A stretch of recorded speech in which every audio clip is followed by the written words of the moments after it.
ഞാൻ പഴയ നിയമത്തിലെ മീഖാ പ്രവാചകന്റെ അതിമനോഹരമായ ഒരു വാചകം എന്നെ വല്ലാതെ സ്വാധീനിച്ചിട്ടുണ്ട്. മനുഷ്യ, നല്ലതെന്തെന്ന് നിനക്ക് അവൻ തോന്നിപ്പിച്ചിരിക്കുന്നു.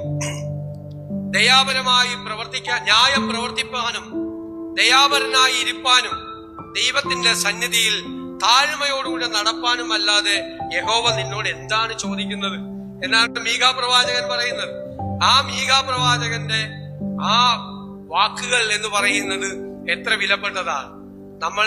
ഞാൻ മുഖ്യമന്ത്രി സ്ഥാനം ഏറ്റെടുക്കുമ്പോഴും എന്റെ മനസ്സിൽ മീഖാ പ്രവാചകന്റെ വാക്കുകളാണ്. ന്യായം പ്രവർത്തിപ്പാൻ, ദയാപരനായിരിക്കാൻ, ദൈവത്തിന്റെ സന്നിധിയിൽ താഴ്മയോടുകൂടി നടക്കാൻ.